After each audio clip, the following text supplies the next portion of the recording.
अमित शाह ने दिया किरण चौधरी को बड़ा झटका। महेंद्रगढ़ में मंच पर तो जगह मिली, लेकिन शाह ने नहीं दिया पूरा सम्मान। किरण चौधरी के साथ मंच पर हो गया खेल। क्या किरण चौधरी ने कांग्रेस छोड़कर कर दी सबसे बड़ी भूल? महेंद्रगढ़ की रैली में हो गई किरण चौधरी की बेइज्जती। नमस्कार, मेरा नाम है राज के वर्मा और आप देख रहे हैं रिपोर्टर जी। अगर आपने चैनल को सब्सक्राइब नहीं किया तो दोस्तों चैनल को सब्सक्राइब करना मत भूलिए, क्योंकि हरियाणा विधानसभा चुनाव और राजनीति से जुड़ी हुई तमाम खबरें सबसे पहले आप तक पहुंचाने का काम रिपोर्टर जी लगातार कर रहा है। तो चलिए आज बात करते हैं हरियाणा विधानसभा चुनाव और खास तौर से महेंद्रगढ़ में ओबीसी सम्मेलन कार्यक्रम जो हुआ उसके बारे में। इस कार्यक्रम का आयोजन हरियाणा सरकार ने किया था। मुख्य अतिथि के तौर पर गृह मंत्री अमित शाह इस कार्यक्रम में शामिल होने के लिए पहुंचे थे। इसके अलावा हरियाणा के तमाम मंत्री, विधायक और बड़े नेता भी इस कार्यक्रम में मंच पर मौजूद दिखाई दिए। बीजेपी के इन्हीं नेताओं के बीच हाल ही में कांग्रेस छोड़कर बीजेपी में शामिल हुई तोशाम से विधायक किरण चौधरी भी नजर आई।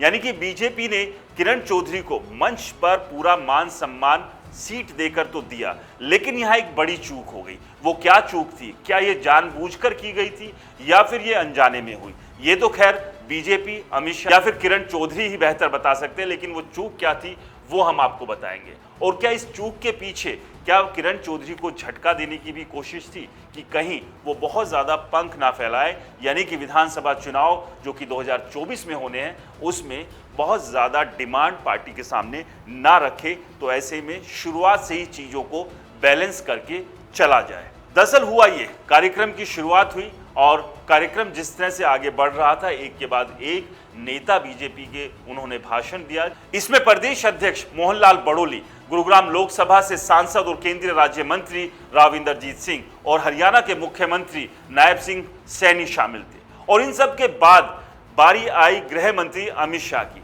आपको बता दें, अमित शाह ने हरियाणा के 2024 के विधानसभा चुनाव की लगाम और कमान अपने हाथ में ले ली है। कहीं ना कहीं इस पूरे मुकाबले को गृह मंत्री अमित शाह ने अपनी नाक की लड़ाई बना दिया है। कोशिश यही की जा रही है बीजेपी के द्वारा कि तीसरी बार हरियाणा में सरकार बनाए, और इसी कोशिश और कवायद के बीच चंद महीनों में या यूं कहें कि कुछ दिनों के अंतर में ही अमित शाह दूसरी बार हरियाणा पहुंचे थे। इसी से अंदाजा लगाया जा सकता है कि हरियाणा से लेकर दिल्ली तक बीजेपी कितनी गंभीर है। तो चलिए अब आपको बताते हैं वो चूक, उस झटके के बारे में जो किरण चौधरी को आज इस रैली के दौरान लगा।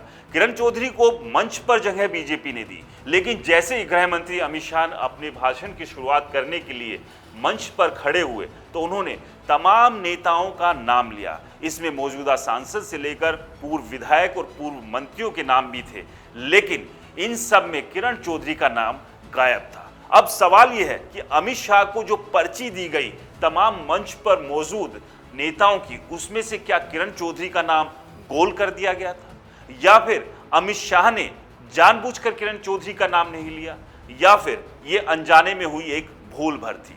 अब इस सब के पीछे वजह क्या रही, ये तो खैर आने वाले समय में ही साफ हो पाएगी।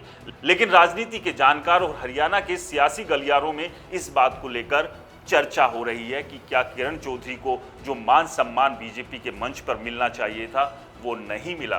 क्या जानबूझकर गृह मंत्री अमित शाह ने किरण चौधरी का नाम भरे मंच पर, भरी रैली में नहीं लिया? इसे लेकर आपकी क्या राय है, हमें कमेंट्स कर जरूर बताएं। और रिपोर्टर जी चैनल को सब्सक्राइब नहीं किया है तो चैनल को सब्सक्राइब करना ना भूलें।